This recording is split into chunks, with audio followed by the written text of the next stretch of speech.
धर्मेंद्र प्रधान इस्तीफा दो, इस्तीफा दो, इस्तीफा दो। कॉकरोच जनता पार्टी जो दरअसल कोई पार्टी नहीं है, लेकिन आज दिल्ली के जंतर मंतर पर उसने पहला जमीनी प्रोटेस्ट किया। जय भीम, जय भीम। यह प्रोटेस्ट एक नारे के साथ गूंजता रहा, धर्मेंद्र प्रधान इस्तीफा दो।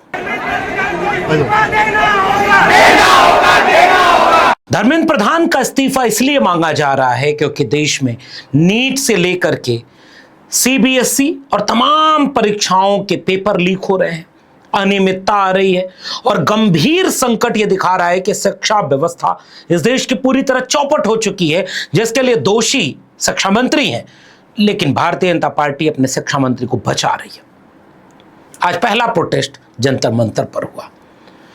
इस प्रोटेस्ट को करने के लिए अमेरिका से जिसने इस पार्टी को बनाया, डिजिटली बनाया था, और इसकी पृष्ठभूमि आप जानते हैं, सुप्रीम कोर्ट के chief justice of India justice Suryakant ने एक मामले में सुनवाई करते हुए एक टिप्पणी कर दी कि बहुत सारे कॉकरोच हैं, बेरोजगार होते हैं, डिग्रियों का पता नहीं होता, फिर कुछ कुछ करने लगते हैं सोशल मीडिया पर।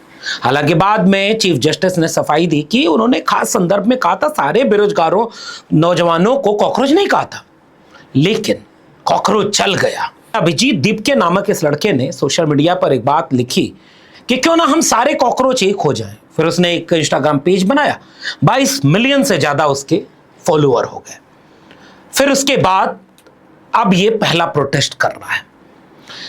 दो तीन चीजें दो हिस्सों में आज का विश्लेषण करेंगे। पहला ये कि ये प्रोटेस्ट जो हो रहा है इसकी पॉजिटिव चीजें क्या क्या हैं, इससे क्या क्या नेतार्थ निकलते हैं, और दूसरा दूध का जला मट्ठा भी यानी छाछ भी फूंक फूंक करके पीता है।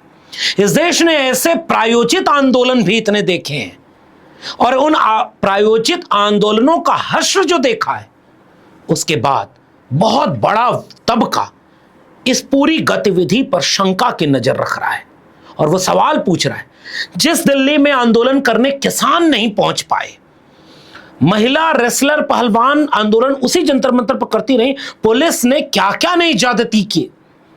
आप एक छोटा सा आंदोलन 13 पॉइंट रोस्टर हो, आरक्षण का सवाल हो, संविधान सम्मत कोई कार्यक्रम करने जाइए, पुलिस आपको परमिशन देने में झला देगी, आपको हर जगह खड़ी रहेगी कि आप कार्यक्रम ना कर पाए, और मीडिया आपको बाइकॉट करेगी।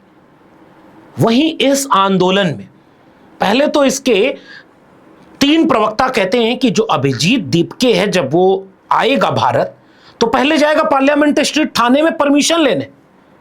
आप रूपरेखा देखिए इसका विश्लेषण। फिर परमिशन मिल गई, मीडिया पूरे टाइम दिखा रही है और सब कुछ बहुत अच्छा चल रहा है, तो वो छाछ भी फूंकने वाली बात, हम इसके बारे में बात करेंगे। पहली बात यह कि एक बात तो तय है कि इस देश के नौजवान भारतीय जनता पार्टी की नीतियों से पूरी तरह त्रस्त हो चुके हैं, और ये कॉकरोच जनता पार्टी का एक सेगमेंट उस नाराजगी, उस गुस्सा और उस क्षोभ को तो व्यक्त कर रहा है, जिसे जेन ज़ी बोला जाता है। तकरीबन साल 2000 के आसपास, और उसके बाद पैदा हुई एक पीढ़ी, और उस पीढ़ी में शिक्षा को लेकर के जो सरकार की नीतियां हैं और जो पेपर लीक से लेकर के बड़े सवाल हैं। सीबीएसई जैसे एक संस्थान में कॉपी बदल जा रही है। 17 साल का एक बच्चा यह बता दे रहा है कि सीबीएसई ने कितने बड़े बड़े फ्रॉड किए हैं और कितने लाखों बच्चों के भविष्य खिलवाड़ किया है। शिक्षा की संसदीय समिति उस बच्चे को बुला करके जब पूछ रही है और वो अपने व्लॉग बना रहा है, तो उससे शिक्षा मंत्रालय मान रहा है कि हां कुछ गलतियां हुई, पहले नहीं मान रहा था। नीट का पेपर लीक पिछले साल भी हुआ और इस साल फिर हो गया। लगातार ये मानते रहे कि पेपर लीक नहीं हुआ है। कुछ लोग तो टिप्पणी करते रहे कि कुछ क्वेश्चन लीक हुए हैं, लेकिन सीबीएसई ने माना और 2 लोगों को हटाया पद से, फिर किसी दूसरे पद पर नियुक्त कर दिया। नीट का पेपर आज तक शिक्षा मंत्री विपक्ष को गाली देते रहे, और फिर एसएससी का पेपर लीक हुआ, कई पेपर लीक हुए, और पूरे देश में धीरे धीरे आंदोलन नाराजगी का पनपने लगा। वो नाराजगी इस देश के नौजवानों में है, वो देख रहे हैं कि भारतीय जनता पार्टी पूरे देश को हिंदू मुसलमान के नाम पर लड़ाती है, पूरे देश को मंदिर मस्जिद के नाम पर लड़ाती है, पूरे देश को असली मुद्दों से ध्यान भटकाने की राजनीति में झोंक रही है, पूरे देश को अंबानी अडानी जैसे लोगों के हाथों गिरवी रख रही है। कहीं हसदेव का जंगल काट रही है, कहीं जल जंगल जमीन उद्योगपतियों को दे रही है, कहीं निकोबार द्वीप समूह ही उद्योगपतियों को दे रही है। उनके लाखों करोड़ों रुपए के नॉन परफॉर्मेंस एसेट माफ कर दे रही है और गरीबी रेखा बढ़ती जा रही है।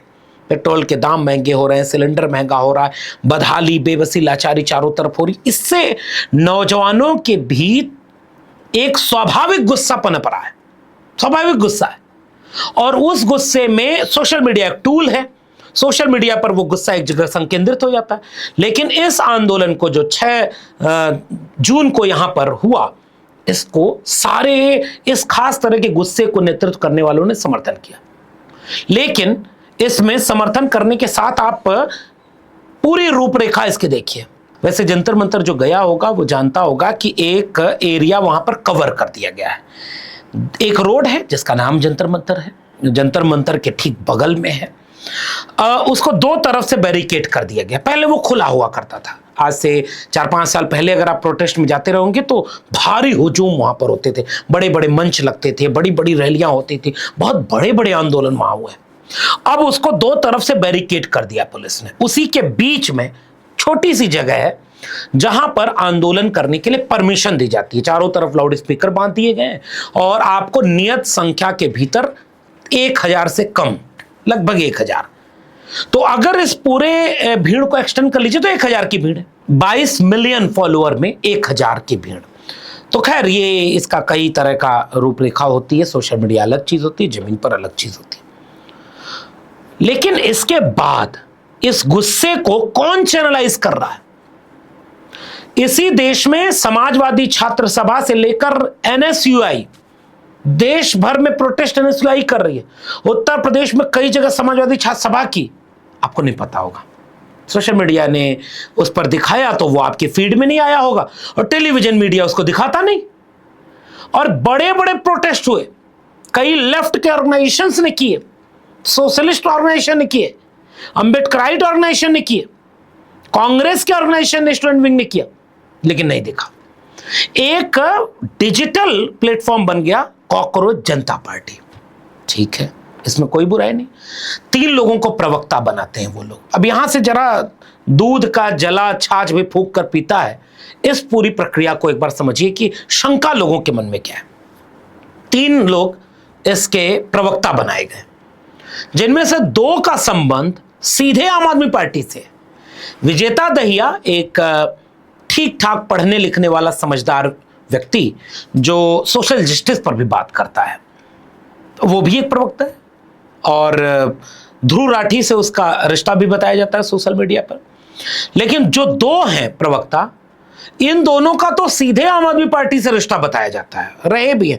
एक स्पोक्स पर्सन रहा है, एक पत्रकार के साथ साथ उनकी टीम में रहा है, और बहुत लंबा एक जुड़ाव रहा है। खैर, कोई भी कहीं भी हो सकता है और बाद में वो आंदोलन में आ सकता है। जैसे अभिजीत दीपके, यह भी आम आदमी पार्टी से जुड़ा हुआ रहा है। लेकिन आप कल्पना करिए कि एक व्यक्ति घोषणा कर रहा है कि 6 जून को वो भारत के जंतर मंतर पर प्रोटेस्ट करेगा, और इसके लिए वो अमेरिका से चल रहा है। एयरपोर्ट पहुंचता है, 1 घंटे बातचीत, पूरा टेलीविजन मीडिया वहां पहुंच गया, कुछ भीड़ भी पहुंची थी। संविधान के प्रति हाथ में लेकर लहराता हुआ जेनजी का नया चेहरा एयरपोर्ट से बाहर निकल रहा है। वो चारों तरफ कौन लोग हैं, कौन अधिकारी हैं? जाहिर सी बात, उसमें पुलिस के अधिकारी हैं। और पुलिस के अधिकारी वहां उसे जब गाड़ी में बिठा रहे हैं, बाबा साहब की तस्वीर और संविधान जिसके कवर पेज पर बना हुआ है वो किताब लेकर जब वो एयरपोर्ट से बाहर निकल रहा है, उसी समय खबर आ रही है तकरीबन 10 बजे के आसपास की पार्लियामेंट स्ट्रीट थाने ने इस प्रोटेस्ट के लिए परमिशन दे दी। जबकि प्रेस कॉन्फ्रेंस में कॉकरोच जनता पार्टी के प्रवक्ताओं ने कहा था कि जब अभिजीत दीपके भारत आएगा तो पहले वो पार्लियामेंट स्ट्रीट थाने आएगा। इसलिए उन्होंने अपना एक पोस्टर जारी किया कि पार्लियामेंट स्ट्रीट थाने जाओ, सब लोग वहां इकट्ठा होना, और जब परमिशन मिल जाएगी तब हम लोग जंतर मंतर इकट्ठा होंगे। और पोस्टर भी क्या कमाल का, जरा गौर से देखिए। सनस्क्रीन लगाना, चलो तिरंगा और किताब की बात तो ठीक है, आजकल जो माहौल भारतीय जनता पार्टी और उसके प्रायोजित लोगों ने बना दिया है, किसी भी आंदोलन करने वाले व्यक्ति को बदनाम करो, आंदोलनकारी कहो, उनको भारत विरोधी और कुछ भी कह दो, इससे बचने के लिए तिरंगा अब हाथ में लेना पड़ता है। ये एक नया, हालांकि पहले भी तिरंगा रहा है, इवन अन्ना आंदोलन में भी तिरंगा रहा। किताब भी हाथ में लेना चाहिए क्योंकि शिक्षा की बात है, चलो अच्छी बात है, इसका तो स्वागत होना चाहिए कि ये दोनों अच्छी शर्तें हैं। उसके बाद ये भी कहा कि क्या करें क्या न करें, किसी पर झगड़ा न करें, हमला न करें, हिंसा न करें, संवैधानिक तरीके से बात रखें, सनस्क्रीन भी लगा कर आए, पानी पिए, एक जेंजी के टाइप का पोस्टर। लेकिन असल में जो महत्वपूर्ण बात यह है कि नौजवानों का आंदोलन है, नए तरीके से होगा, लोगों को लगता है कि हाँ स्वागत होना चाहिए, लेकिन पुलिस उसके बाद सब कुछ स्मूथली होने दे रही है। टेलीविजन चैनल पर लाइव टेलीकास्ट चल रहा है और उसके बाद सोनम वांगचुक भी इसमें शामिल हुए। फिर वहां जो नारे लगे, जय भीम के भी नारे लग रहे थे, जो एक बात तो इस देश के अम्बेडकराइट लोगों को अच्छी लगेगी कि इस देश के हर एक प्रोटेस्ट में, एक जनवादी आंदोलन में अब डॉक्टर बाबा साहब अम्बेडकर एक नायक बने गए, उभरे हैं।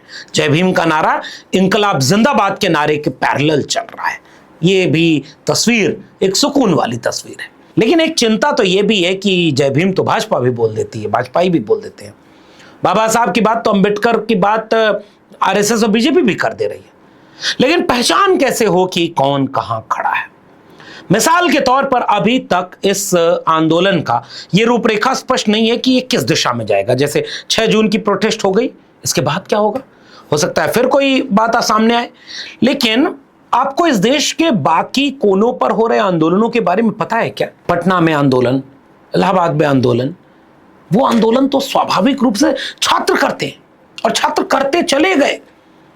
कभी विश्वविद्यालय में फीस बढ़ाने का आंदोलन हुआ हो कि आपने फीस बढ़ाकर गलत कर दिया, जेल, मुकदमा। और जो बच्चे कॉम्पिटिटिव एग्जाम वाले तैयारी करते हैं उनके ऊपर हमला होता है। यहां आप देखना होगा कि आगे सरकार का और मीडिया का रवैया इन प्रोटेस्ट करने वाले कॉकरोच जनता पार्टी के साथ कैसा है। यही है दूध का जला छाछ फूंक कर पी रहा है। पुलिस परमिशन बिना मांगे मिल गई, मांगा होगा यहां के लोगों ने, लेकिन अभिजीत दीपके के बिना पहुंचे मिल गई। फिर वो व्यक्ति आता है और उसमें दिल्ली के आसपास के बहुत सारे लोग उसमें शामिल होते हैं, वो उस आंदोलन में शामिल होते हैं। और बहुत सारे लोग जो चाहते हैं कि इस देश में कुछ बदले, नौजवान सड़क पर आए, हर तरफ निराशा का माहौल है, उसमें कम से कम कोई तो बोल रहा है, यह सोचने वाले एक बहुत बड़े तबके के लोग इस आंदोलन के साथ खड़े होते हैं। होना भी चाहिए, लेकिन धोखा ना हो जाए।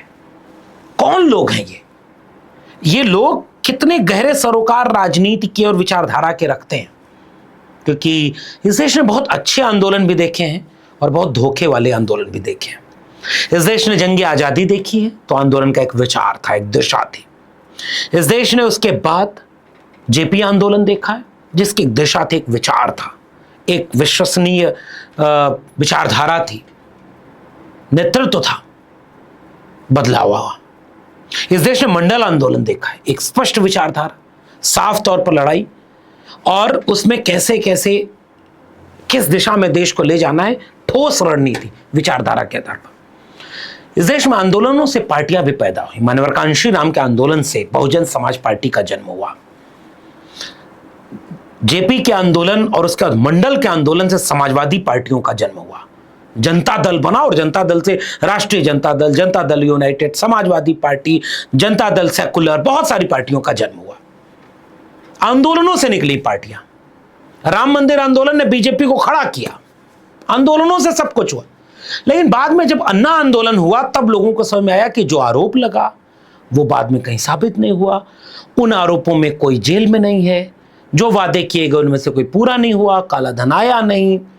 और जो आंदोलन करने वाले लोग थे, किरण बेदी, बाबा रामदेव, अन्ना हजारे, जैसे ही भाजपा की सरकार बनी सब या तो भाजपा ही हो गए या चुप हो गए। आम आदमी पार्टी बनी तो अपने ढंग से उसने राजनीति की, सत्ता में आई, कुछ काम अच्छे किए स्कूल में, अस्पताल में, और उसके बाद क्या किया, क्या नहीं किया बीजेपी और आरएसएस के हिंदुत्व को काउंटर करने के लिए, उनसे बड़े हिंदू बनने के लिए। बाद में बीजेपी ने उनको कहीं का नहीं छोड़ा।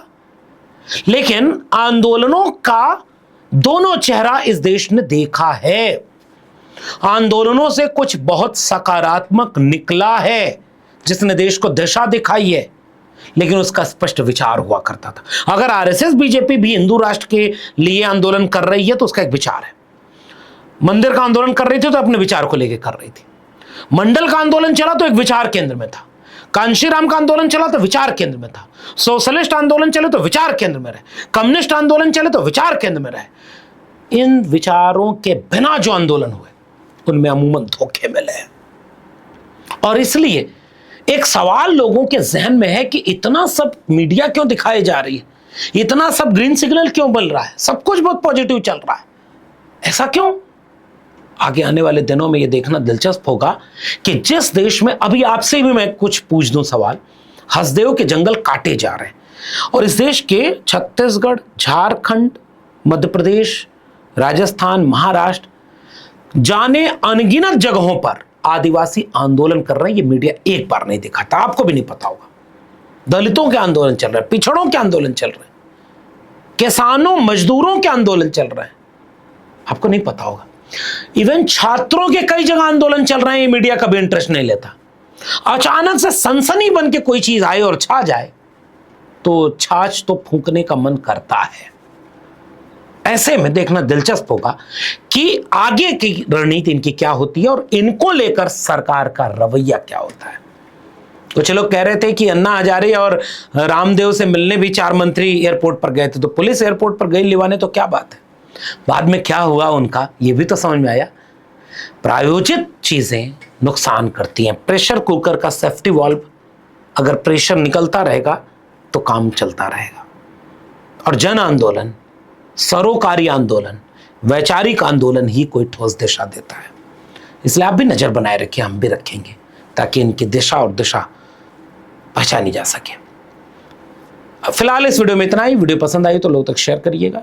चैनल को सब्सक्राइब नहीं किया तो जाते थे चैनल को सब्सक्राइब कीजिएगा। फिर मिलेंगे, तब तक के लिए बहुत बहुत धन्यवाद।